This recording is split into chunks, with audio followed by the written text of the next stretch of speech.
Olá, boa noite, sejam todos muito bem-vindos aí à nossa formação, tá? Em terapia do espelho. E daí que nós vamos hoje aqui trabalharmos, né, o entendimento de como um objeto tão simples, um objeto, né, que a gente compra às vezes por R$ 2, R$ 3, né, quando são maiores, obviamente, né, acabam tendo um maior valor, mas que quando a gente para pensar nos benefícios que esse objeto pode trazer para a vida de pessoas, tanto sobreviventes de um AVC, pessoas idosas, pessoas amputadas e até mesmo a vida de um público neurodiverso, como, por exemplo, é o caso dos autistas. E aí, essa formação, nós vamos falar sobre a terapia do espelho. Como que é essa terapia que a gente quase nem ouve falar aqui no Brasil? Como que essa terapia poderá fazer a diferença na vida dessas pessoas? Eu sou a professora Marcele Camargo, sou uma mulher autista com altas habilidades, superdotação. Também sou professora aqui no município do Rio de Janeiro, de onde eu falo. Sou neuropsicopedagoga, psicanalista clínica, psicomotricista, especialista em ciência ABA, tá? Então, vamos lá, deixa eu aumentar aqui a apresentação para que vocês possam acompanhar melhor. E, como eu falei anteriormente, é um grande prazer recebê-los, tá bom? Dúvidas, vocês podem utilizar o chat e nós também tentaremos reservar um tempo após, né, o término da nossa apresentação para as dúvidas, tá bom? Os microfones estão silenciados. Isso é por questão de segurança, tá? Por uma questão de segurança, devido ao ataque de hacker e também de vândalos, né? Então, a gente está dando preferência para aulas abertas, deixarmos os microfones desativados, tá bom? Bem, vamos entender como que as neurociências, por meio da terapia do espelho, podem contribuir na habilitação e reabilitação de determinados públicos. Só que para a gente falar em terapia do espelho, a gente conseguir compreender a relevância desse trabalho, é importante que a gente percorra aí o histórico. E aí eu convido vocês para compreenderem o trabalho de Ramachandran, não é um nome fácil, né, de se ler, e também o Altshuler, para que a gente possa entender quem são esses criadores e qual a intencionalidade deles ao propor a terapia do espelho. Vejam vocês que, na realidade, a intenção dessas pessoas, desses criadores, era exatamente promover a recuperação funcional em pacientes com membros paralisados ou movimentos comprometidos. Isso inclui também, dentro, né, a gente percorrendo aí a história, e vocês se pegarem para fazer, né, uma pesquisa, vocês vão observar que também inclui-se algumas vezes nessas histórias os amputados, principalmente pós-guerra. Tá? Os amputados pós-guerra também foram, né, os soldados também foram pessoas observadas, tá, nessa busca por uma reabilitação. Bom, então a gente já sabe aí sobre os criadores e qual era o objetivo dessas pessoas. Bem, agora, como é que se descobriu, tá, essa questão de que a pessoa poderia espelhar, tá, determinadas atividades? Reza a lenda, e quando eu falo a lenda, gente, porque quando a gente está fazendo pesquisa, a gente vê aí várias histórias. O que elas têm em comum é a descoberta dos neurônios espelhos. Entretanto, uns contam que durante, né, pesquisa, estudos com macacos, tá? Então já é algo em comum. Os relatos são sempre relacionados a macacos. E o que é que se observou? que esses macacos ali, treinados para pegar determinados objetos ou um alimento, por exemplo, como vocês estão vendo aí, eles tinham também eletrodos, tá? Que estavam, né, na sua cabecinha para poder, né, acompanhar a sua neurofuncionalidade. Só que vejam vocês, o que é que se observou, e nós vamos comentar mais sobre isso mais na frente, o que é que se observou? Esse macaco, quando ele pegava, tá, o alimento, esse macaco, ele conseguia, tá, ter uma atividade de imitação, ele conseguia ter ali essa atividade de quem está pegando alguma coisa, e áreas no cérebro do macaco acendiam realmente. Só que determinada vez, tá? E aí, novamente, eu digo reza a lenda, porque nós temos várias histórias, mas o que tem em comum é a descoberta do neurônio espelho. E aí diz uma história, né, que um desses estudantes, pesquisadores, adentrou o espaço. Tá? E quando ele adentrou o espaço, ele estava comendo um sanduíche. E quando o macaquinho observou que ele estava comendo exatamente um sanduíche, que era tipo o que era oferecido ao macaco, essa mesma área do cérebro do macaco começou a acender, e aí as máquinas lá começaram a apitar. Então, observem vocês, daí começou-se o estudo dos neurônios espelho, que também será um alvo aqui dos nossos estudos, tá? Para que a gente compreenda por que a terapia do espelho, ou com o espelho, ela poderá realmente trazer aí grandes resultados na habilitação e reabilitação de pessoas. Bom, e aí, o que é que vieram descobrindo, tá, durante, né, o nosso percurso histórico? Descobriram que em pessoas amputadas, tá, independente de membros superiores ou membros inferiores, essas pessoas elas tinham ali o que a gente chama, tá, de uma sensação, tá, de dor fantasma.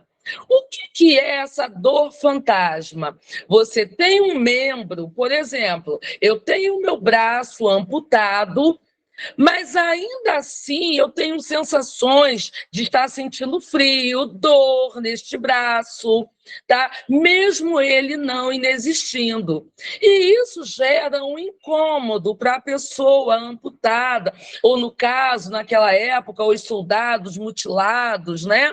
Durante as guerras. E vejam vocês, eles conseguiram descobrir que, por inúmeras sessões com a terapia do espelho, essas pessoas tinham ali um conforto maior, tá? E observem vocês, que nós entendemos hoje que, embora aqui no Brasil a gente tenha aí pessoas acidentadas e que sofrem mutilações, nós também sabemos que temos pessoas aqui no Brasil que nascem aí, têm síndromes, né, que acabam que essas pessoas não têm um membro do seu corpo. Tá? Ou tem esses membros atrofiados, e ainda temos também pessoas que passam, tá, por condições patológicas, como, por exemplo, o AVC ou o AVE, que é o esquema, no caso, o isquêmico, e essas pessoas poderão ter comprometimentos. Então, aí nós estamos falando dos sobreviventes. E vejam vocês, quando a gente utiliza a terapia do espelho com essas pessoas que sofreram aí o acidente vascular cerebral ou isquêmico, a gente vê que é uma técnica que poderá reabilitar essas pessoas. Eu não sei se vocês que estão aqui assistindo, eu não sei se vocês também trabalham como eu, com uma população idosa, com populações diversas, mas mesmo quando a gente decide por não trabalhar com populações diversas, é importante que a gente saiba que a gente poderá ter um pai, um irmão, ou até nós mesmos, tá? Dentro de situações como essa de AVC ou AVE. E vejam vocês, é uma técnica de reabilitação única, ela é singular e que pode ajudar os indivíduos que sofreram AVC ou AVE a melhorar a mobilidade das mãos e dos braços e às vezes até das pernas. Então, vejam vocês que avanço que nós temos, tá? E poucas pessoas sabem.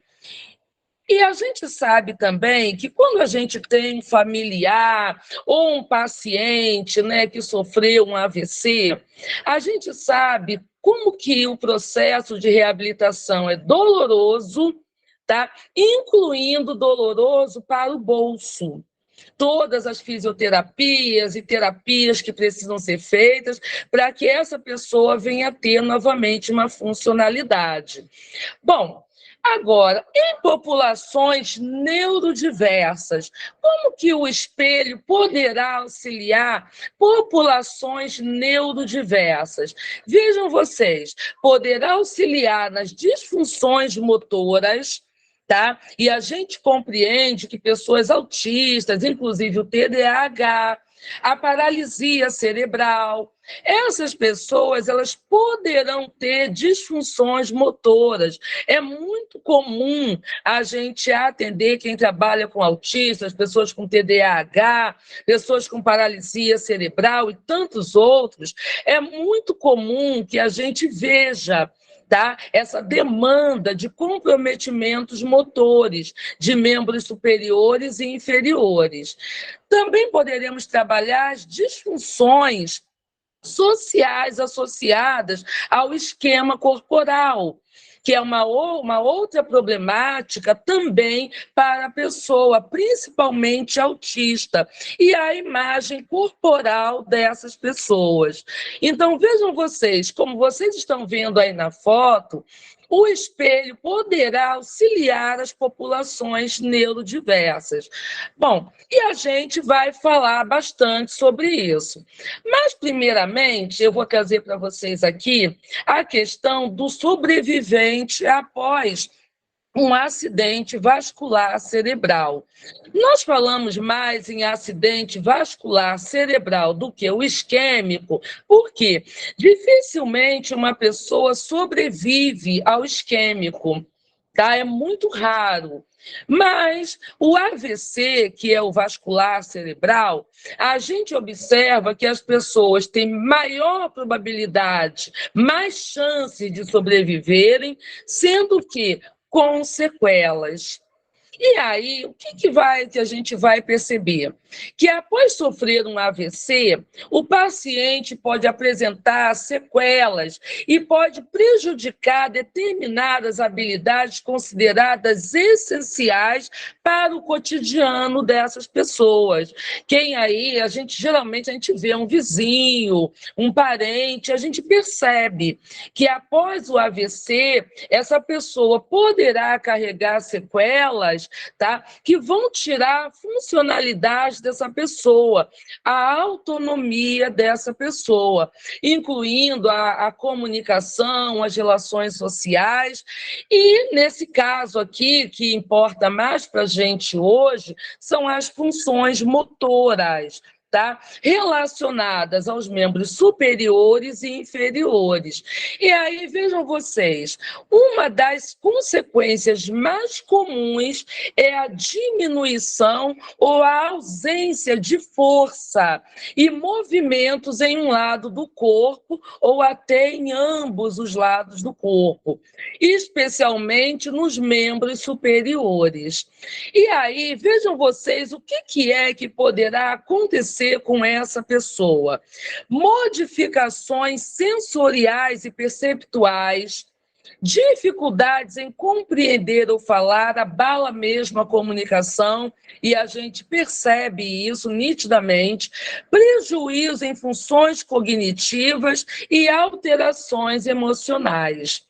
E aí, o que a gente pode fazer para auxiliar essa pessoa com tantas sequelas? É isso que a gente vai encontrar na terapia do espelho, Tá? Agora, e a questão do autista e as suas disfunções neurológicas? Como é que a gente, por meio desse objeto ou espelho, a gente conseguirá terapeutizar essa pessoa e fornecer a essa pessoa uma qualidade de vida, melhorar aptidões da vida dessa pessoa, habilidades, inclusive. Vejam vocês, pessoas dentro do espectro do autismo poderão, na maioria das vezes, apresentarem comprometimentos da imagem corporal. Imagem corporal, gente, é diferente de esquema corporal.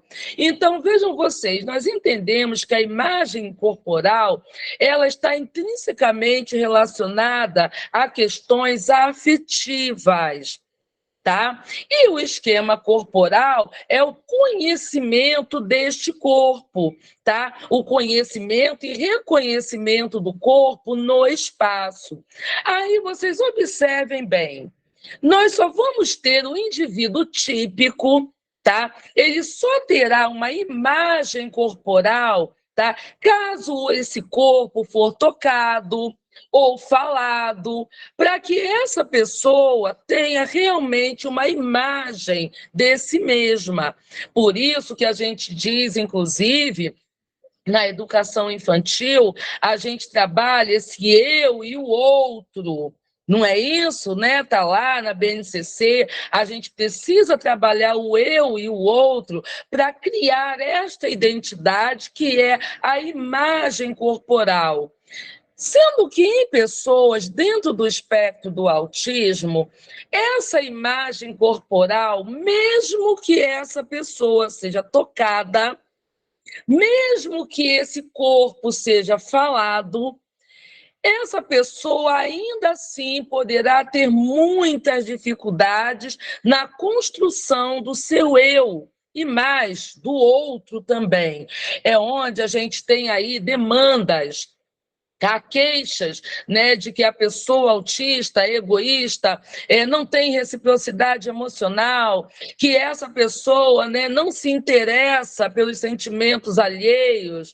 Mas, se a gente observar bem, tá, essa mesma pessoa sujeita a essas críticas e queixas, a gente vai descobrir que essa pessoa também não reconhece a si mesma. Ela também tem dificuldades com a sua própria imagem, tá? E vejam vocês, essa imagem corporal, ela é construída desde que a criança nasce. Tá? E aí, nessa lâmina que vocês estão vendo, nós colocamos isso bem esclarecido, que aí nós falamos já do lactente. Tá? Então, é bem bebezinho ainda, tá? Na fase de amamentação, ele sofre em sua prematuridade orgânica e só sobrevive graças ao corpo do outro. Então, o que a gente observa?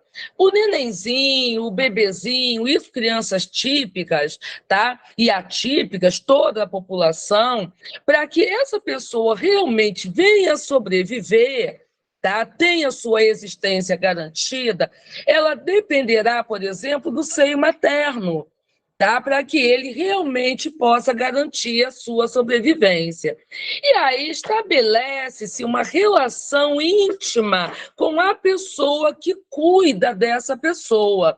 Nessa fase, desse bebezinho, nessa fase, nesse estado que nós chamamos de uma simbiose total, essa pessoinha ainda não distingue o eu do não eu. Então, essa criancinha, esse bebezinho, ele observará, tá, o seio materno, a sua mamãe ali, como se fosse parte dele mesmo. Tá? Ele não distingue, até porque, vejam vocês, passou aquele tempo todo dentro de um útero, ainda é dependente deste mesmo ser, então ele não tem ainda essa capacidade de distinção. Só que aí, vejam vocês, após um tempo, essa criança vai entrar no que a gente chama de fase do espelho. Guardem bem isso, fase do espelho. E aí, nessa fase do espelho, caso realmente essa pessoa seja tocada, caso esse corpo seja falado, aí sim ela vai começar a reconhecer a diferença entre si, tá? O eu e o outro. E isso dependerá também do contexto de vida dessa pessoa. É daí, gente, que a gente começa a perceber que o bebezinho, ele começa a tocar nas partes do corpo dele, ele começa, sabe, a se referir de uma outra forma a quem cuida dele, ele já começa a ter ali a formação da sua imagem corporal. É isso que acontece. Então, se alguém um dia perguntar o que é essa imagem corporal, o que quer dizer esse termo, imagem corporal, que faz parte aí da nossa psicomotricidade, nós podemos responder, refere-se à imagem ou à representação mental, que abrange aspectos principalmente afetivos, sociais e fisiológicos. Só que indivíduos autistas terão exatamente esse comprometimento. É onde a gente, muitas das vezes, recebe também algumas demandas de familiares que essa pessoa autista, né, a criancinha lá, o bebezinho autista, ele poderá, muitas das vezes, ter aí uma fase, quando não apresenta seletividade alimentar ou outra coisa, ele poderá estender a fase de amamentação. Ele poderá estender essa fase de não reconhecimento do outro. Tá? Então, notem vocês que a imagem corporal, independente, porque nós não estamos falando aqui, gente, como acreditava até um tempo atrás, tá? Na questão da mãe geladeira. É muito mais do que isso.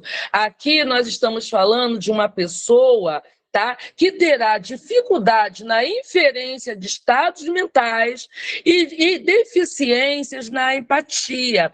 Nesse caso, a reciprocidade emocional. E onde é que nós estudamos isso? É quando a gente pega para estudar a teoria da mente. Tá? Eu não vou aqui abrir uma abordagem extensiva sobre a teoria da mente. Em um outro momento, nós teremos aí uma aula falando sobre a teoria da mente, principalmente relacionada a indivíduos autistas. Tá? E aí, essa pessoa, para ter imagem corporal, ela precisa de um trabalho extenso. E o que acontece que nós sabemos também no cérebro da pessoa autista? O cérebro da pessoa autista terá dificuldades numa habilidade essencial, que é a habilidade, inclusive, que puxa outras habilidades, ou seja, é pré-requisito para outras habilidades, que é a imitação.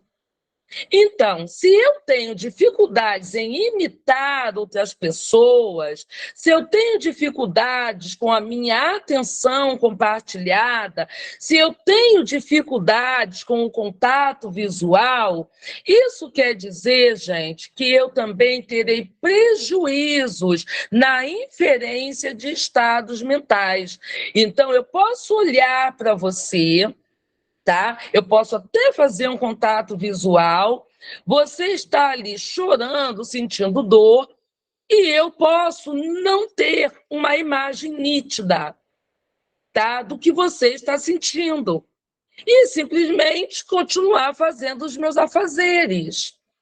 É onde a gente vê reclamações, desde crianças, né? Os pais reclamando, até adultos, né? Que trabalham junto com pessoas autistas ou são casados com pessoas autistas, que parece que a pessoa não liga para os sentimentos alheios, tá? Inclusive, algumas pessoas que também já trabalhei, já registrei, tá? Reclamações em relação a mães que pareciam não ligar para o próprio filho, mães autistas, tá? E, na verdade, elas amam. Só que o que acontecia é a dificuldade exatamente com a teoria da mente. Bom, e aí, vejam vocês, quando a gente pensa também num indivíduo dentro do autismo, para a gente entender por que a terapia do espelho será muito importante na vida dessas pessoas, tá? E não só autistas, mas também o TDAH e muitos outros, incluindo a paralisia cerebral, a microcefalia, macrocefalia, hidrocefalia, nós vamos encontrar uma hipotonia muscular. E a diminuição desse tônus muscular da pessoa vai trazer para essa pessoa muitas dificuldades, por exemplo, para a escrita, tá? A pega de objetos, tudo isso poderá estar comprometido nessa pessoa. Então, vejam vocês, nós teremos aí uma diversidade de comprometimentos no desenvolvimento e no funcionamento motor de pessoas autistas e outros públicos.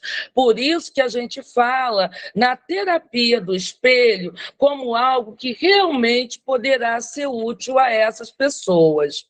E aí eu coloquei novamente essa dificuldade na habilidade de imitação, tá? Que também é algo a ser trabalhado com o sujeito autista. E aí, qual é o melhor objeto também que nós temos como recurso para esse trabalho? O espelho, tá? Bom, gente, quem chegou agorinha, só lembrando a vocês que todos os microfones estão silenciados, tá? Estão silenciados exatamente porque nós andamos sofrendo problemas com hacker, problemas com vândalos mesmo, pessoas de mente doentia, e aí a gente resolveu realmente fechar. Então, se você tiver alguma dúvida, alguma questão, você poderá utilizar o chat, tá? Para poder a gente aí alcançar, né, o que você tem a dizer. Nem sempre eu consigo, quando é muito extenso, eu não consigo ler tudo, porque desaparece em poucos segundos para mim, então eu tenho poucos segundos para ler. Mas depois que a gente fizer a pausa e retornar, tá? Se tiver tudo tranquilo por aqui, com certeza a gente abre um espaço, tá? Ou no finalzinho, para que as pessoas possam tirar suas dúvidas e suas questões. E aí anote, tá? Faça anotações para que você possa fazer suas perguntas. Bom, rodamos e voltamos nos neurônios espelho. Qual é a parte desses neurônios espelho que, se a gente não souber, a gente não vai entender por que a terapia do espelho é eficaz, tá? Vamos entender, então. Vejam vocês, nós temos aí bilhões de neurônios no nosso cérebro. Só que lembra daquela pesquisa, aqueles estudos que eu mostrei lá atrás, feitos com os macaquinhos? Beleza. A gente acabou ali conseguindo descobrir que nós temos um tipo especial de neurônio, que ele é ativado, vejam vocês aí, quando uma pessoa executa uma ação, tá? Quando ela observa outras pessoas executando a mesma ação. Onde eu mostrei para vocês aquela imagem do macaquinho, que o cérebro dele acendia tanto quando ele pegava a banana, quanto também quando ele via a banana. A mesma área do cérebro acendia. E daí isso, gente, são exatamente a presença, tá? É exatamente a presença desses neurônios especiais, descobertos recentemente. São os neurônios espelhos, tá? Bom, esses neurônios, eles são considerados fundamentais para processos relacionados à imitação. Observem vocês, olha o que nós estávamos falando anteriormente. Aprendizado social e compreensão das ações e intenções dos outros. Há estudos, tá, que esclarecem, tá, mas ainda estão aprimorando mais, que a pessoa, o cérebro, por exemplo, autista, ele teria ali problemas, tá, disfunções relacionadas a esses neurônios, tá, a neuroconexões, no caso dos neurônios espelhos. Bom, e aí, vejam vocês, tá? Nós trazemos a figura agora de Resolati. Esse homem, que é um neurocientista italiano, tá? Vejam vocês que ele descobriu recentemente o que ele chamou de neurônio espelho. A terapia do espelho, ela antecede a descoberta dos neurônios espelho. Agora, quando a gente já vem para essa descoberta e associa as duas coisas, aí a gente entende a necessidade, a importância para pessoas que sofreram AVC, para pessoas que necessitam de habilitação e reabilitação, principalmente nos seus lobos frontais, que é onde esse neurônio ele está mais concentrado. E o que nós sabemos sobre o lobo frontal? Nós entendemos que ele é o carro-chefe do nosso cérebro. Tá? É ali que estão concentradas as nossas funções executivas superiores, por exemplo. Tá? É ali que nós temos o controle motor do nosso corpo, tá? E tantas outras habilidades importantes para o funcionamento do nosso corpo. E nesse caso aqui, gente, a gente começa a perceber mais uma vez, como que eles funcionam. Então, vejam vocês, mais uma vez, o caso do macaco. Observem vocês que nós temos, primeiramente, um macaco que está, no caso aí, da inércia. Tá? Ele está ali no descanso, quietinho. Nesse caso, observem vocês que o neurônio, o espelho dele, não apresenta nenhum sinal um sinal de impulsos elétricos. Então, ó, um neurônio já aqui está só cinza, a gente não vê esse neurônio rosadinho, avermelhado, como vocês veem nos outros quadros. Então, observem. Tá? Agora, quando a gente chega para a imagem do meio, tá? A gente já observa que o macaquinho já está em atividade. Tá? Ele já está ali, ó, segurando, conforme foi ordenado para ele já está segurando ali um objeto. Nesse caso, quando ele executa, tá? Quando ele executa essa função, a gente já começa a ver ali impulsos elétricos exatamente no neurônio espelho, tá? E observem vocês, esses sinais elétricos, olha as ondinhas. Agora, vejam vocês que eles também aparecerão quando esse macaquinho observa movimentos de outras pessoas. Isso é a reação dos neurônios espelho. E quando a gente está trabalhando na habilitação, reabilitação de pessoas idosas, por exemplo, pessoas autistas, é exatamente isso que a gente precisa ter em mente. Eu preciso habilitar e reabilitar, em alguns casos, esses neurônios espelho. Mas, Marcele, a gente consegue habilitar e reabilitar neurônios espelho? Sim. Por que que nós conseguimos fazer isso? Primeiramente, observem vocês, para a gente entender o funcionamento aí dos neurônios espelho, tá? Nós temos algo, né, que é conhecido como bocejo contagioso. Né? E todo mundo, desde pequeno, sabe disso. Você, de repente, né, vê uma pessoa tá, abrindo a boca, bocejando, você vai ter o ato reflexo, tá? Uma resposta emocional de também abrir a boca. Não é isso que a gente percebe?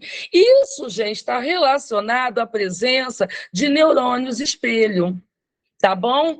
E aí, vejam vocês, eu coloquei um quadrinho aqui, né? A historinha aqui, uma tirinha do Garfield. Tá? Nessa tirinha do Garfield, vejam vocês, o horário ali do café da manhã, o coffee break, vejam vocês, no primeiro quadrinho, tá? Lá em cima, na parte superior, vocês observem que todo mundo está daquele jeito quando acorda, todos enfadados, olha os olhinhos ali cheios de sono. No segundo quadrinho, já mais embaixo à nossa esquerda, vocês observem, todos ainda permanecem daquela mesma forma. Agora, quando chega no quadrinho que vocês estão vendo aí no meio, o terceiro, começa pelo Garfield. E o Garfield vai e faz aquele bocejo que parece que vai engolir o mundo. Não é isso? Aí, olha só, o cachorrinho, já lá no outro quadrinho da ponta, o cachorrinho já abre a boquinha também, abre a boca. Faltou o John. Só que, olha lá, no outro quadrinho, o John também abre a boca. E depois, gente, aí vem a graça, né? Tem que ter uma coisa cômica, né? Nos quadrinhos do Garfield. E aí o ursinho de pelúcia que está na ponta, de repente tem ali uma manifestação e todo mundo, né, basicamente desmaia, acho com medo. Só que, na verdade, a manifestação era o Garfield que estava ali embaixo. Tá? Sempre ele aprontando alguma, né? Mesmo estando com sono. E isso para mostrar para vocês aí de uma forma telúdica a ação dos neurônios espelho, tá? O bocejo contagioso, tá? E aí, mesmo de uma forma não intencional, nós copiaremos, nós imitaremos o outro, tá? Bom, e aí a gente vê a localização desses neurônios espelhos, tá? A gente vê a localização deles também no nosso cérebro, tá? Não só no lobo frontal, mas a gente vai ver aí, ó, no lobo parietal posterior. Nós temos imagens, tá, do córtex parietal, e a gente vê aí a localização desses neurônios espelho. Tá? E aí, vejam vocês, continuando sobre esses neurônios espelho, a gente chega lá na terapia do espelho, vejam vocês, eu trouxe a imagem até de um mímico, tá? Eu não sou muito chegada a mímico, não, mas a realidade é que representa muito bem a ação dos neurônios espelho, que nós vamos trabalhar com um público diverso, desde idosos, tá? Idosos que já vão perdendo certas funções. Nós sabemos o que sobre a terceira idade? Quando a gente alcança a terceira idade, nós temos uma diminuição de massa cinzenta, tá? E até mesmo a massa branca. O nosso cérebro, ele perde volume. E isso indica também a perda de neurônios importantes, como o neurônio espelho. Entretanto, a gente vai reabilitar esse cérebro, tá? Mesmo em doenças degenerativas, tá? No cérebro humano, nós ainda assim conseguimos fazer uma reabilitação, promovendo uma qualidade de vida. Ensaiamos ou imitamos mentalmente toda ação observada. Imitar diretamente as ações e entender os seus significados. Tudo isso são ações, gente, dos nossos neurônios espelhos. Aprender desde sorrisos e passos a expressões mais suaves e movimentos de dança. Talvez você que esteja aqui hoje, né, o que vai assistir posteriormente, nunca tenha parado para pensar o funcionamento do cérebro humano, tá? Para que a pessoa possa ter aprendizagens, tá? E principalmente essa questão de neurônios espelho. E voltando nos indivíduos autistas, hoje nós também temos aí um termo que justifica, tá, utilizado para explicar para a gente, para que a gente possa compreender o que acontece no cérebro autista. Tá? Então, vejam vocês, por que indivíduos autistas são prejudicados quando se trata de entender os pensamentos dos outros? Talvez eles tenham neurônios espelho deficientes. Perceberam? Uma ideia que veio a ser chamada hipótese do espelho quebrado. Então, se nós temos uma hipótese de um espelho quebrado, então a gente precisa recorrer, tá, a um espelho material para que a gente possa fazer a habilitação dessa pessoa. Bom, eu vou pular esta lâmina e nós vamos para a questão da neurogênese. Nós estamos aqui, gente, tendo aí uma aula realmente de neurociências para que a gente possa compreender, tá, por que a terapia do espelho ou com o espelho poderá ser relevante na vida de pessoas que sofreram AVC, pessoas com Alzheimer, com mal de Parkinson, pessoas autistas, pessoas com paralisia cerebral, pessoas que sofreram mutilação. Tá? Por que é importante para a vida dessas pessoas?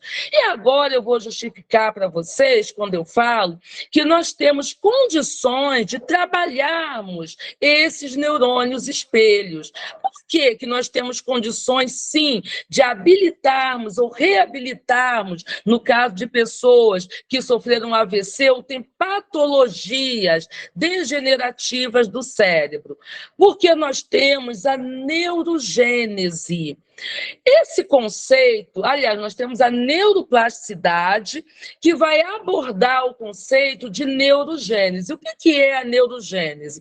Aí eu coloco aí atrás para vocês como se fosse uma fábrica de neurônios. E aí está escrito, ó, neurônios fresquinhos. E é isso que a gente precisa fazer com esses indivíduos.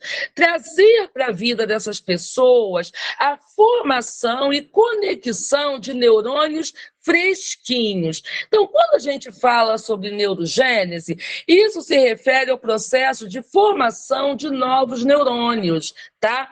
E aí, vejam vocês, essas células nervosas do nosso cérebro, elas já fazem esse processo, tá, de neurogênese, a gente já vai encontrar isso desde que nós nascemos.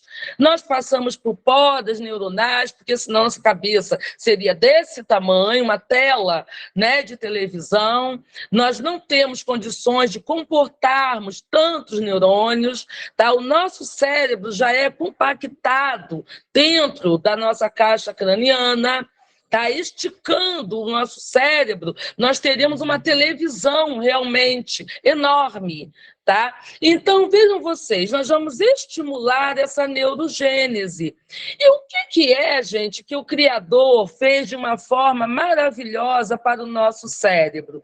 E isso diz respeito a desde o sempre na nossa vida, desde o início da nossa vida até o final da nossa vida, é a neuroplasticidade. E o que é essa neuroplasticidade? É essa capacidade que o nosso cérebro tem de reorganizar a sua estrutura.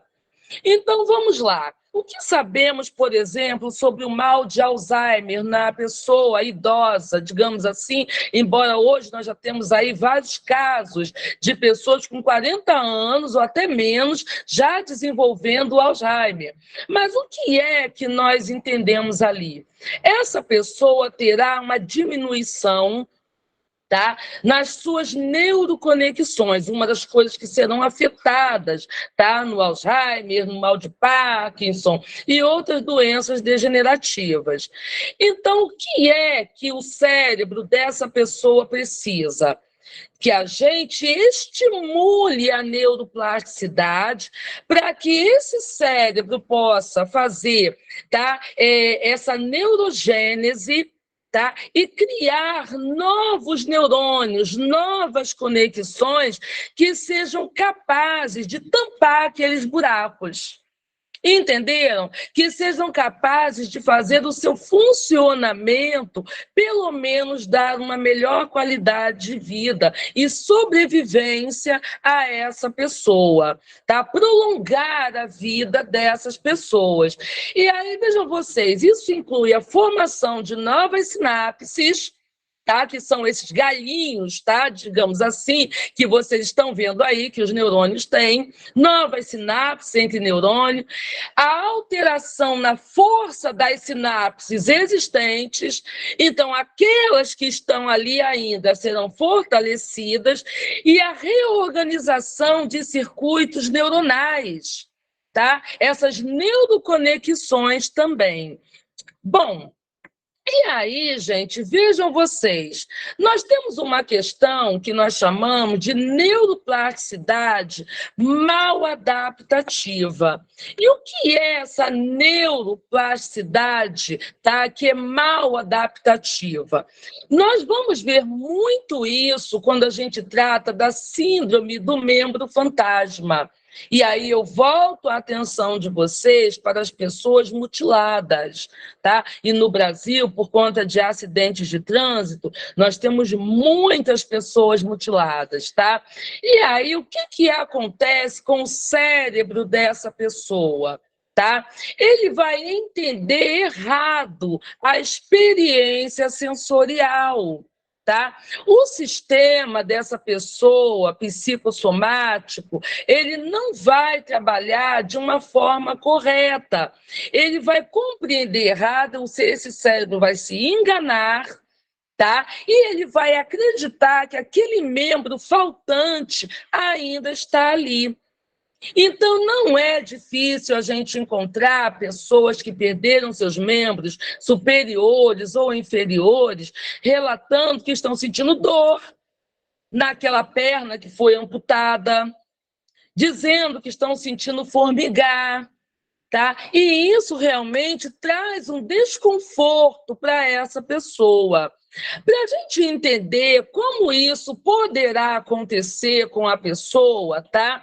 E a gente já vai entrar de sola aí na terapia do espelho. Vejam vocês, esse quadro que vocês estão vendo, essa imagem, tá, de uma pessoa amputada.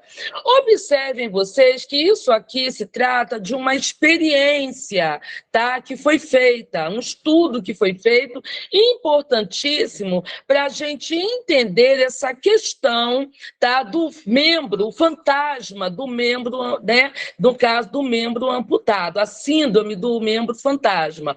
Então, vamos lá. Observem vocês que nós temos aí uma linha que divide o cérebro, tá, dessa pessoa, uma linha verde, e nós temos aí o hemisfério amputado, que vocês estão vendo escrito em verde.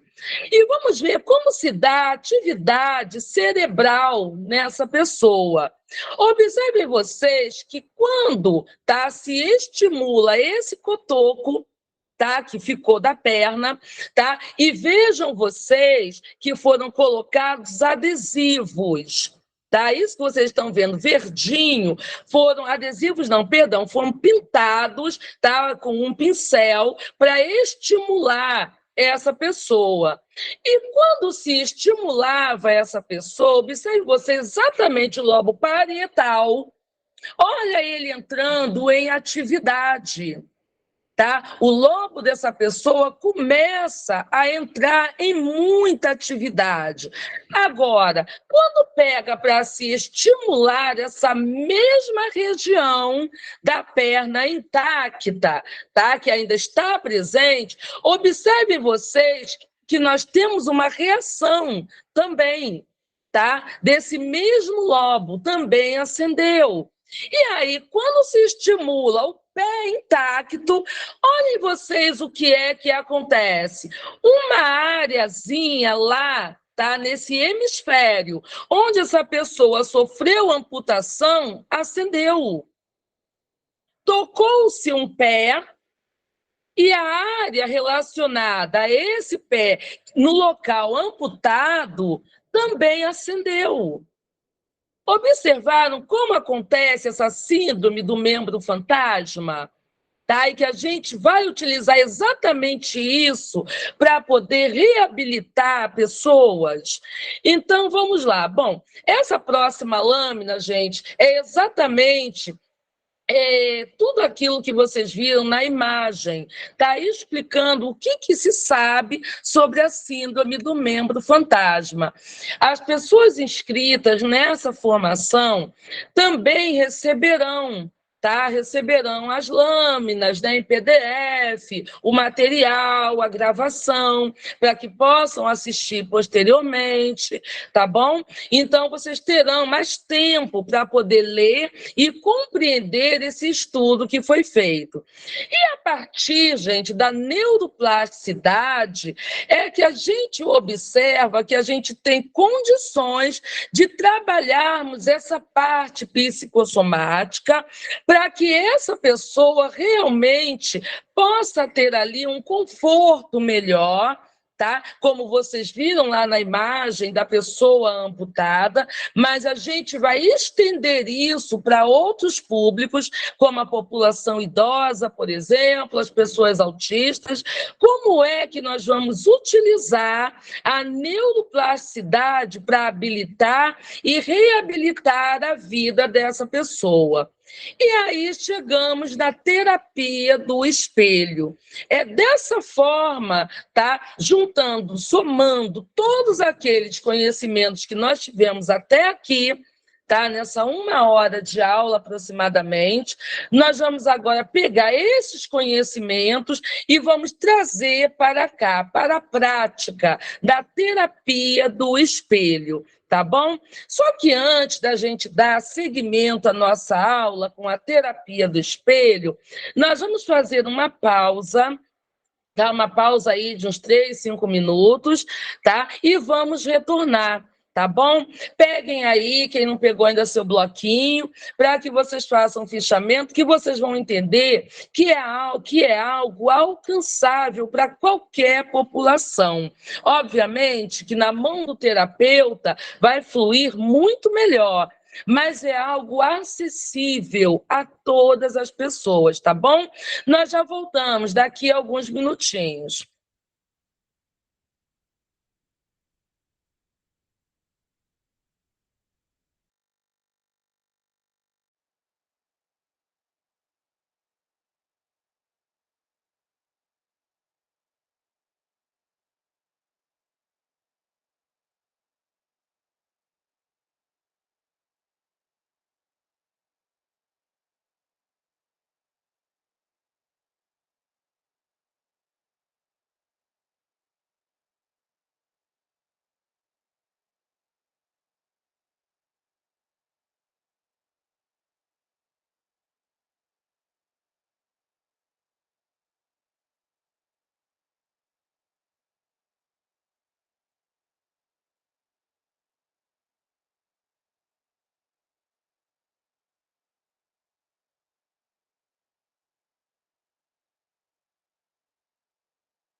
Podemos voltar, então, para a nossa formação? Então, vamos entender o que é essa terapia do espelho, tá? Vejam vocês, é uma intervenção terapêutica introduzida pela primeira vez para ajudar a aliviar a dor fantasma, do membro fantasma. Nós falamos sobre isso logo no início, tá? Estamos relembrando para que a gente possa associar aos conhecimentos que nós tivemos aqui sobre a neuroplasticidade, tá? Que ocorre quando o indivíduo sente dor no membro amputado. Envolve o uso de um espelho de mesa para criar um reflexo do seu braço ou mão.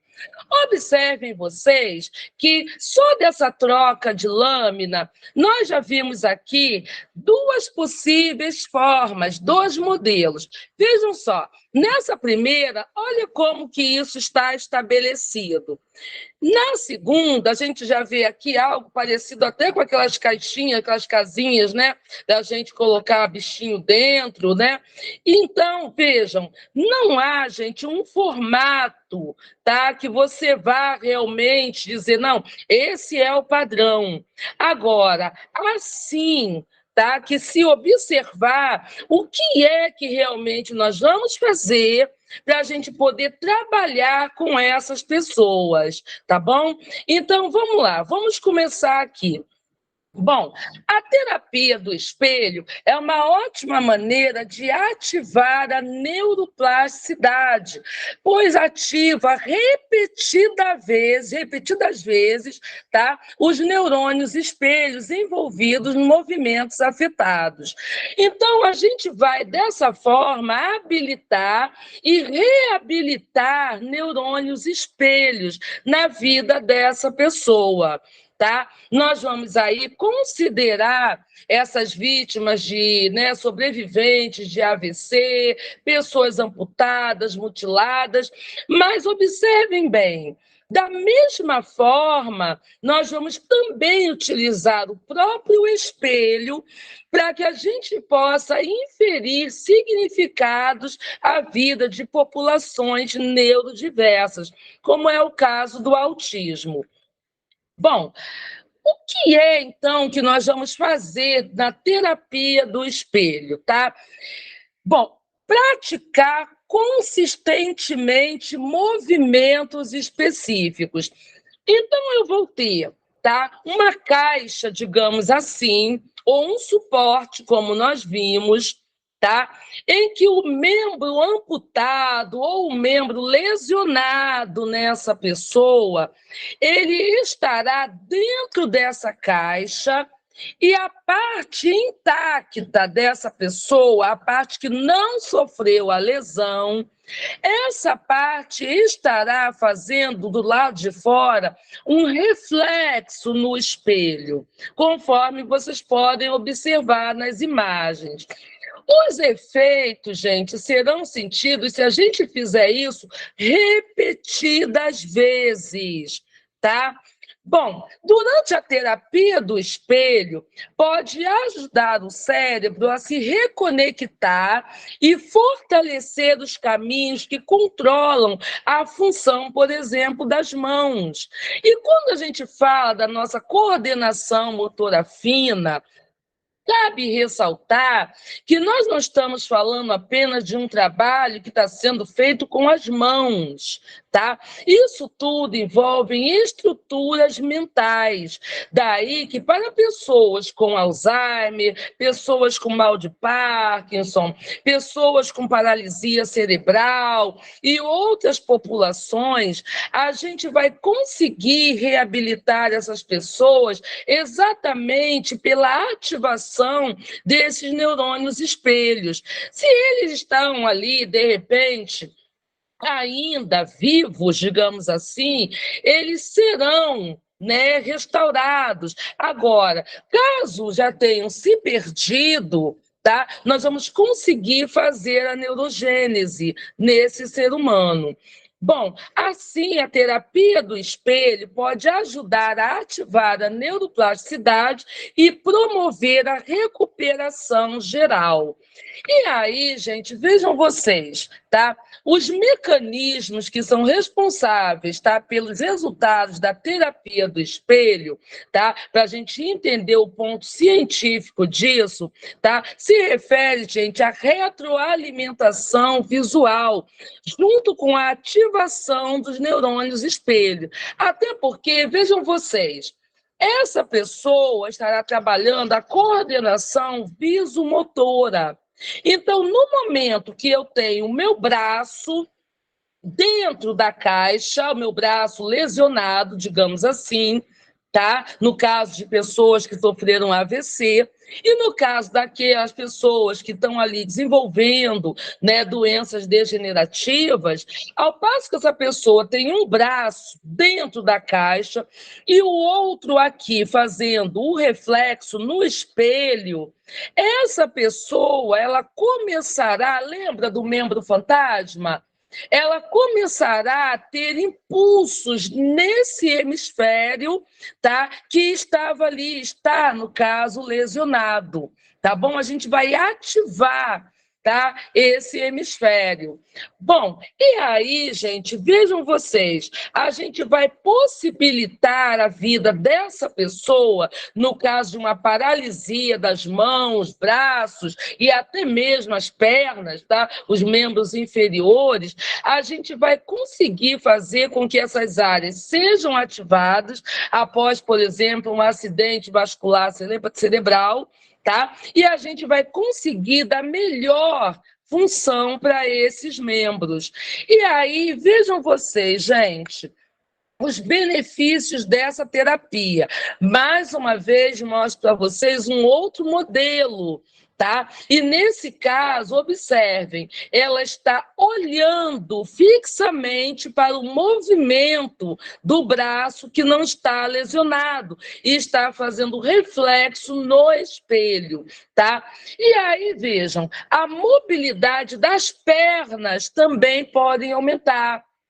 Uma coisa que a gente observa muito em pessoas que estão desenvolvendo, tá? Ou já nasceram, inclusive, com algumas patologias, com síndrome, ou estão desenvolvendo, tá? Doenças degenerativas do cérebro, ou que sofreram AVC, é a perda, inclusive, do equilíbrio.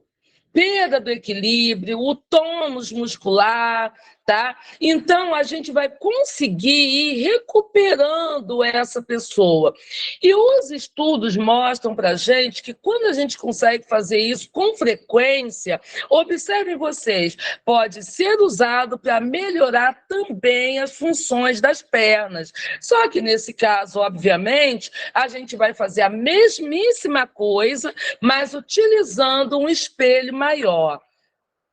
Outro benefício para a gente entender, a heminegligência pode melhorar. E o que a gente está falando? Do que nós estamos falando?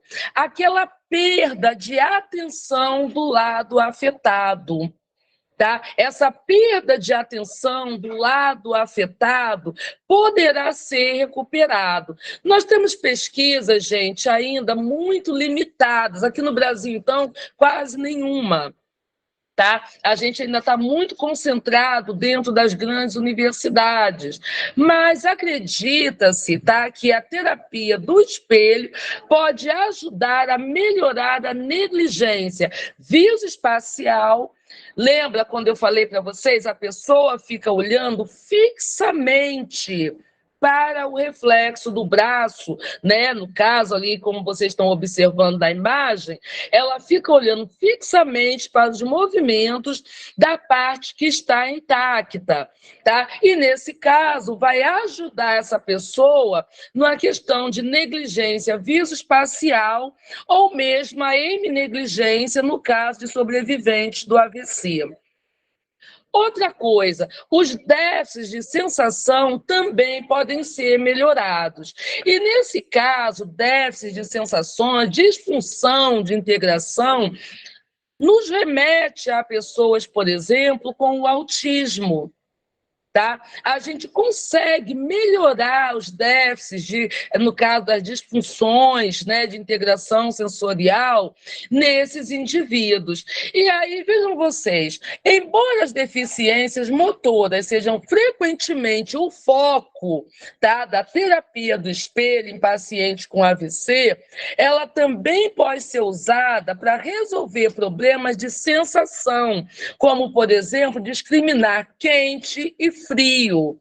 E nós percebemos muito esse tipo de problema em pessoas, mais uma vez falando, pessoas, por exemplo, com doenças degenerativas do cérebro, pessoas neuroatípicas, e a gente precisa trabalhar com essas pessoas. E, mais uma vez, eu chamo a atenção de vocês. Mais um modelo aí na imagem de como é que a gente posiciona o espelho, tá? Dentro da caixa, digamos assim, sempre ficará o membro que está intacto, tá? Ou no caso de indivíduos neuroatípicos ou com doenças degenerativas, a gente poderá escolher um braço hoje, amanhã o outro braço, tá bom? A gente vai fazendo essas trocas. Bom, outro benefício, gente, o tratamento é de baixo risco. Quando a gente pensa, tá, no tratamento para pessoas que sofreram um acidente vascular cerebral, tá, e outras também, outras necessidades, a gente sabe que nós temos algumas intervenções que são invasivas. Só que a terapia do espelho não oferece riscos à saúde da pessoa. Então, vejam vocês, ela é considerada uma intervenção terapêutica segura e acessível, pois envolve simplesmente um espelho de mesa e exercícios suaves. Compreenderam? Por que a gente tornou tão relevante trazer uma formação como essa? Porque toda vez que a gente pensa numa intervenção, a gente já começa a coçar a cabeça, né, pensando nos recursos, tá? Que geralmente são caros. E tudo aquilo que a gente pode trazer que seja realmente eficaz, que seja seguro e que traga resultados realmente eficazes, a gente olha e fala assim, puxa vida, se puder ser de baixo custo, a gente agradece. E aí, eis aí uma intervenção de baixíssimo custo. E que muitas das vezes a gente olha para o lado, a gente até tem dentro de casa, tá? E aí basta fazer o ajuste, tá bom? Basta fazer o ajuste para que realmente a gente consiga trabalhar. Outro benefício dessa terapia do espelho, gente, é que ela pode ser realizada com o terapeuta, tá? Em um ambiente clínico ou em casa por conta própria. O que a gente quer dizer com isso? Tá? É importante que a gente use sempre a figura do terapeuta. Por quê? Por exemplo, um terapeuta ocupacional, um psicomotricista, um terapeuta em aba, neuropsicopedagogo, fonoaudiólogo, psicólogos, eles saberão, tá? Pelo menos deveriam saber, tá? As regiões que estarão sendo ativadas nesse cérebro, calcular melhor quais são as atividades, porque não basta apenas colocar a mão ali, por exemplo, tá? E só isso não. Nós teremos movimentos que serão feitos repetidas vezes. Vocês viram lá na lâmina, quando a gente começou a falar sobre a terapia do espelho, uma bola na mão da paciente. Então, o terapeuta, gente, ele poderá conduzir melhor, orientar melhor. Agora, com essas orientações, facilmente é replicável em casa. Eu não preciso ser especialista para poder ter ali, de repente, a figura do meu idoso ou do autista, para que eu possa fazer com essa pessoa, tá, essa terapia. E até mesmo, a depender da pessoa, tá? Digamos que seja uma pessoa que consegue ainda ter alguma autonomia, essa pessoa pode fazer por conta própria. eu aprendo o que estão fazendo lá na clínica comigo e trago para casa e replico isso em casa, tá?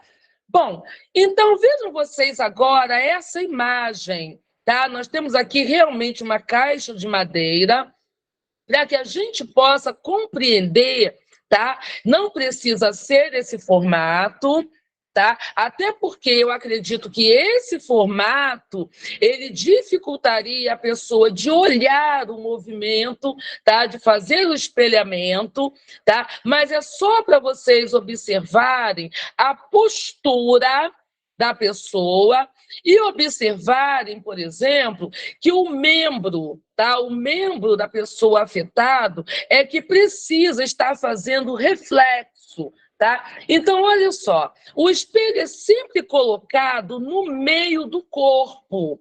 É importante que a gente tenha esse entendimento. Nesse caso, vamos lá. Observem vocês novamente essa figura aí do senhorzinho sendo tratado. Vocês estão observando que está no meio do corpo?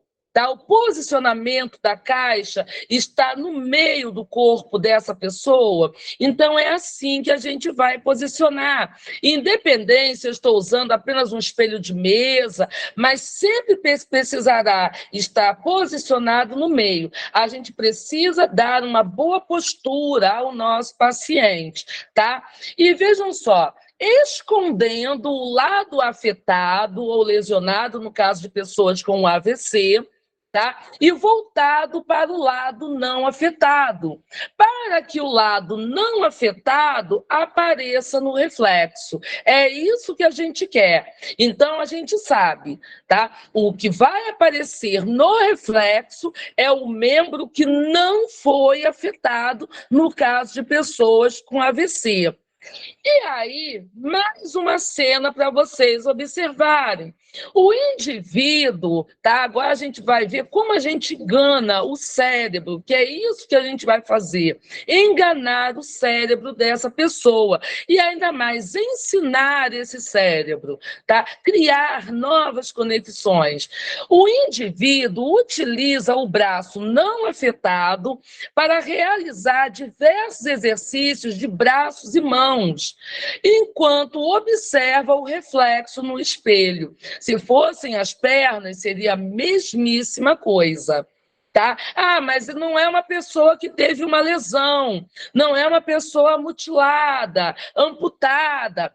Beleza, nós vamos então fazer trocas, tá? Então, nesse caso, a pessoa está sentada ali, daqui a pouco a gente muda o posicionamento e vamos continuar trabalhando os dois lados com essa pessoa. E aí, gente, vejam vocês, nós temos, inclusive, dentro da clínica, alguns exercícios para a coordenação dos dois lados do hemisfério. E nós podemos, por meio dessa terapia do espelho, trabalharmos, aliás, é isso que nós vamos trabalhar, os dois lados desse cérebro, ativar as duas áreas, tá? Os dois hemisférios, perdão, desse cérebro. Bom, e aí, vamos lá, gente, vamos continuar as etapas. Tá? O indivíduo vai utilizar o braço não afetado para realizar diversos exercícios, tá? Enquanto observa o reflexo no espelho. De maneira alguma, ele vai olhar para aquele braço que estará escondido, tá? Atrás do espelho, digamos assim. Praticar movimentos com o membro não afetado enquanto observa a imagem espelhada, que parece ser o membro afetado. Entenderam onde é que a gente vai enganar o cérebro? Porque no caso de pessoas que tiveram um membro lesionado, ficaram com essa sequela, nós estaremos enganando. Por quê? Quando a pessoa olhar, tá, o seu membro tá intacto, fazendo movimentos no espelho, qual é a impressão que vai dar para esse cérebro? Por que a gente diz que engana? A impressão de que o membro lesionado é que está fazendo o movimento. E nesse caso, lembram do reflexo? O bocejo contagioso? A tendência é de que essa pessoa comece a realizar movimentos com esse lado lesionado, tá bom? Então, é isso que a gente fala sobre enganar esse cérebro, tá? Bom, e aí, vamos lá. A gente vai colocar o espelho de mesa, tá? Em frente ao braço, olha aí um outro modelo bem simples. Basta que você consiga ter um apoio para o espelho, porque esse apoio, tá, para o espelho é onde você vai encaixar o membro não lesionado da pessoa, tá? Não afetado. E ele vai ficar ali apoiado sobre a mesa. Tá? Se for a perna, gente, isso vai ser localizado no chão. Nós temos aqui, acho que, uma imagem que exemplifica, tá bom? Bom, certifique-se de que a mão afetada esteja fora de vista. O ser humano é curioso. Então, possa ser que quando a pessoa sinta que está fazendo um movimento, sabe aquela olhadelazinha?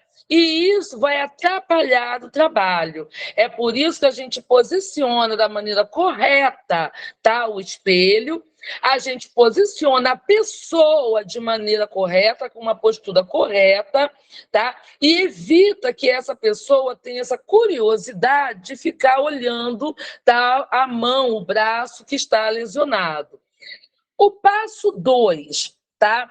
Passe alguns minutos observando o reflexo, tá? Então, antes de você começar a providenciar bola, antes de você providenciar uma massinha de modelagem, tá? E outras coisas, tampinhas de garrafa, a primeira coisa é permitir que essa pessoa passe alguns minutos apenas observando o próprio reflexo, tá, daquela área onde não está lesionada, no espelho, para que ela possa fazer com que o cérebro dela, lembra que a gente falou numa retroalimentação visual? Então, é exatamente essa parte, tá? De retroalimentação visual. Ela vai precisar acostumar-se com a ilusão de ótica, tá? Com essa enganação aí no cérebro.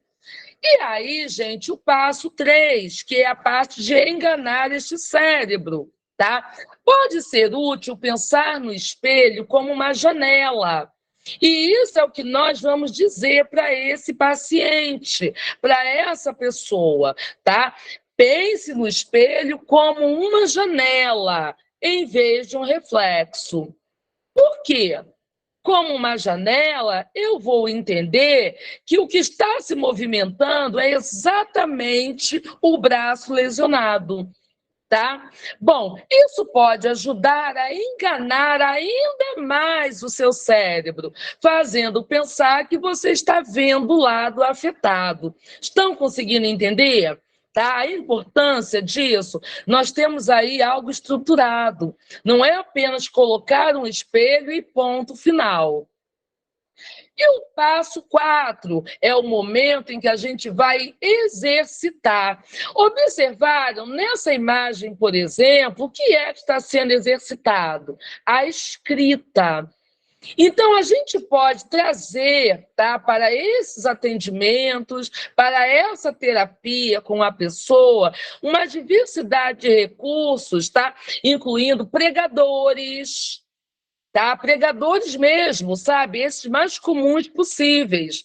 Você poderá pegar pinças, tudo que você já tem dentro de casa e na clínica, tá? Para que você faça terapias, tudo isso poderá ser utilizado. Comece praticando exercícios simples de terapia manual com a mão não afetada.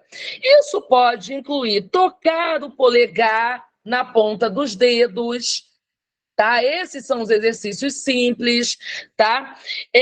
Fechar o punho e depois abrir a mão, ou virar a palma da mão para cima e para baixo, tá? Isso tudo, gente, é para o cérebro ir se adaptando, tá? Ao reflexo, para a gente poder começar a enganar esse cérebro, tá? E a gente vai perceber que quando a gente estiver fazendo isso repetidas vezes, a gente já começa a ter resultados, gente, imediatos. E aí o passo 5, que é o timer. Tá? Tudo a gente precisa cronometrar, por isso que eu falei que é algo estruturado.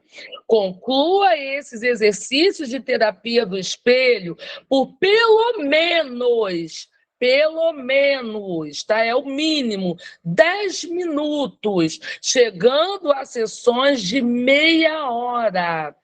Tá? Nós vamos trabalhar independente, é o autista, é a pessoa que sofreu uma amputação, mutilado, AVC. Nós precisamos fazer direitinho. Então, é importante que a gente trabalhe com o nosso reloginho, tá? E no mínimo 10 minutos. E por que a gente fala nessa questão? Por exemplo, pessoas autistas, a gente talvez precise de um pouco mais de tempo para que essa pessoa, esse indivíduo, possa se acostumar com essa ideia. E aí, dentro desse espaço de tempo, mude essa pessoa de posição. Tá? Isso vai ser bom para essa pessoa. Agora, vejam só, certifique-se de manter os olhos no reflexo do espelho o tempo todo. Então, cuidado para você não ficar distraindo a pessoa. Tá? Cuidado para você não ser um distrator. Cuidado com o ambiente. O ambiente precisa ser silencioso. Tá? Evitar que essa pessoa se distraia. Tá bom? Então, preparem primeiro o ambiente para depois começar o trabalho. E aí, vejam vocês, tá? É importante ser estratégico e repetitivo. Sim, estratégico, conforme eu falei para vocês anteriormente, tá? E repetitivo, sim. Então, gente, mesmo que essa pessoa só frequente uma vez, 2 vezes a sua clínica, seu consultório, é necessário que em casa esses exercícios continuem, que sejam feitos diariamente. Se a gente quer realmente ativar a neuroplasticidade, isso precisa ser feito todos os dias. Precisamos criar uma rotina, tá? De horários, tudo direitinho. Marcele, só uma vez no dia 30 minutos? Não necessariamente, tá? Você poderá fazer isso 30 minutos de manhã, 30 minutos de tarde, mais 30 minutinhos, de repente, à noite, tá bom? O importante é realmente exercitar. Outra coisa importante, tá? Quanto mais essa pessoa praticar, vejam vocês, quanto mais exercícios praticar, tá? E aí na imagem vocês veem outro exercício importante, tá? Que essa pessoa está praticando. Quanto mais essa pessoa praticar a terapia do espelho, mais seu cérebro se reconectará, é a neuroplasticidade. E maiores serão as chances de restaurar a função das mãos, dos braços, das pernas, a imagem corporal, o esquema corporal, tá? A tonicidade dessa pessoa, o equilíbrio dessa pessoa. Inclusive, gente, quando a gente vai fazendo a terapia do espelho, tá? A gente começa a observar uma melhoria na comunicação dessa pessoa, tá? No caso, por exemplo, de pessoas aí com o Alzheimer, o Parkinson, a gente vai sentindo melhoria em muitas outras áreas, tá? Isso inclui a autoestima das pessoas. E aí, perdão, eu trago para vocês mais imagens. Observem como é simples de ser feito, tá? E observem, esse indivíduo, esse senhorinho na imagem, está em casa. Dá para perceber que ele está no ambiente natural, tá? Ou naturalístico, como a gente fala em aba. Tá? Ele está em casa e está praticando o exercício. Observem, mais uma vez, o espelho direcionado, tá? Está bem aqui no meio mesmo, e observe vocês que ele olha apenas para o membro, tá? Que não está afetado, tá bom? Outra imagem, quando diz respeito às pernas, tá? Então, nós conseguimos trabalhar mãos e pernas. Observaram como que isso é importante, tá? Nós não vamos trabalhar apenas mãos, braços, nós também podemos trabalhar os membros inferiores dessa pessoa. Trabalharmos a escrita, sim. Eu me lembro que eu conheci uma senhorinha, tá? E era uma sobrevivente também do AVC. E essa senhorinha se queixava muito, tá? Ela se queixava muito toda vez, né, que eu estava entrando, né, para poder dar minhas aulas, né, na escola, encontrava com ela, ela vendia salgadinhos, eu gostava de comer os salgadinhos que ela vendia. E aí o que acontece? Ela reclamava bastante, né, porque ela tinha perdido a habilidade da escrita. Tá? E vejam vocês, pensar nesse público, tá? Faz parte da gente lembrar que essas pessoas, tá? Possam estar aí tristes, sabe? Acabrunhadas, com a autoestima baixa. Por quê? Começam, muitas das vezes, até mesmo aqueles que não são sobreviventes do AVC, mas pessoas que, por outros motivos também, terão comprometimentos das suas áreas cerebrais. É importante que a gente possa trabalhar a terapia do espelho para habilitar e reabilitar essas pessoas, tá bom? Bem, e aí, gente, vejam vocês, a questão das populações neurodiversas. E, nesse caso, pessoas autistas, tá? No nosso próximo encontro, nós vamos trazer outros meios de utilização do espelho, tá? E mais aí de uma forma bem específica para o público autista.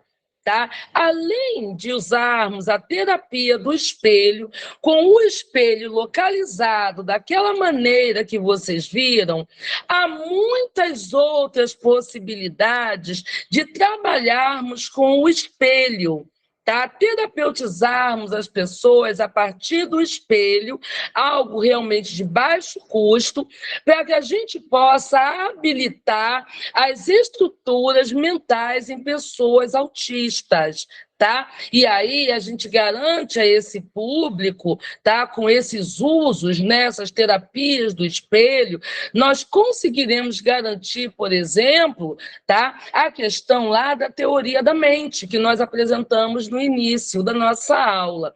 E aí, vejam vocês, os estudos mostram alterações nas estruturas cerebrais, tá? Em pessoas autistas, como o córtex, tá? E principalmente o córtex frontal e temporal, o cerebelo, a amígdala, o corpo caloso, núcleos da base e o hipocampo. Daí, gente, que até um tempo atrás, tá, o transtorno do espectro do autismo, ele era conhecido como um transtorno global do desenvolvimento.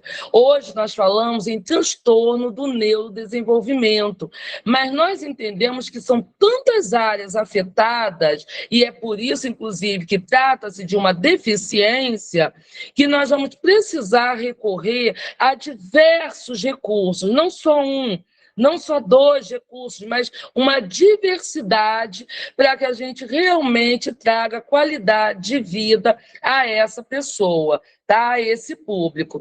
E aí, gente, no nosso próximo encontro, a gente vai falar mais como utilizar a terapia do espelho, tá? E como o espelho e as contribuições para o cérebro autista. Estaremos divulgando data, horário, tá? Para que você possa assistir. Lembrando também que esse curso, essa nossa formação aqui hoje, ela tem certificação, sim, tá? Essa certificação é gratuita, porém a pessoa precisa ter inscrito. está feita a sua inscrição.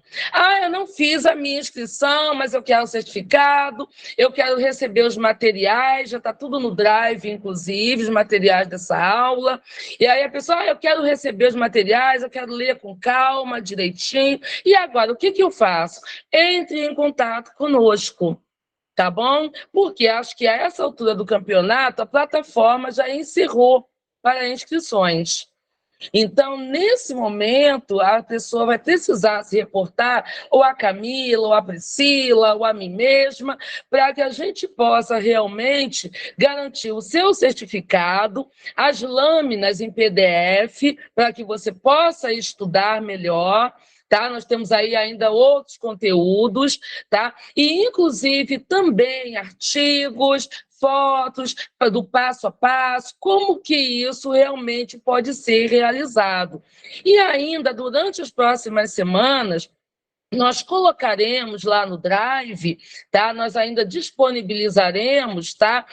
O ensino passo a passo de como que você vai fazer. Eu mesma estarei lá mostrando para as pessoas como que você vai trabalhar. Ah, esse sujeito é um sobrevivente do AVC.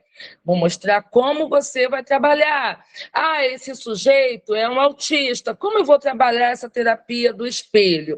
Então, eu vou fazer essa gravação para que você possa observar, tá bom? A gente vai pegar umas cobaias aí na família para que a gente possa realmente mostrar isso para você. Bom, agora, gente, eu vou aqui diminuir aqui a lâmina, tá? Diminuir aqui a minha apresentação. E vou aqui, inclusive, mexer nos meus controles do organizador. E aí, gente, eu pergunto, alguém tem alguma dúvida? Alguém gostaria de fazer algum comentário, alguma pergunta? A hora é essa, tá bom? Fale agora ou cale-se para sempre, tá? Já chegamos aqui ao final da nossa aula e eu já consegui aqui ativar aqui o microfone. Tá, o microfone está ativo e quem tiver alguma dúvida, por favor, tá? Se quiser que seja esclarecida, nós estamos aqui à disposição. Lembrando, né, enquanto eu aguardo aqui mais alguns minutinhos, tá? Lembrando também que amanhã, tá? Amanhã nós temos aí um encontro. Amanhã nós vamos falar sobre disgrafia. A gente quase não ouve falar sobre disgrafia, já perceberam? Até mesmo os especialistas, e eu observo tudo, tá? Os especialistas, quando estão conversando nos grupos, né, aquela coisa toda, né, então buscam muito, né, quando recebem alguém para avaliação, será que é dislexia? Eu escuto muito falar sobre isso, mas onde está a disgrafia? Onde está a avaliação? Aí a gente recebe fotos, né, da caligrafia da pessoa, a escrita da pessoa, a gente recebe as fotos, a gente... E ninguém considera disgrafia, desortografia. O que acontece conosco? Será que não existe? Então, amanhã nós estaremos falando sobre a síndrome da letra feia, né? Mais conhecida como a síndrome da letra feia. Tá? Vamos ter essa abordagem e vai ser mais uma aula maravilhosa de neurociências. Vamos entender o que acontece nesses indivíduos, por que isso acontece, mais ainda. E agora, como que eu vou proceder numa avaliação e como eu vou proceder também, inclusive, na intervenção ao sujeito com a disgrafia? Tá? Por que o cérebro dessa pessoa funciona dessa forma? Afinal, gente, a disgrafia também é um transtorno do neurodesenvolvimento, tá bom? Bem, aguardei aqui alguns minutinhos, ninguém levantou a mãozinha, então nós já vamos encerrando a nossa aula. Dúvidas ou dívidas, me procurem no privado, tá bom, gente? Tenham todos uma excelente noite, até amanhã, tá bom? E que Deus abençoe a todos.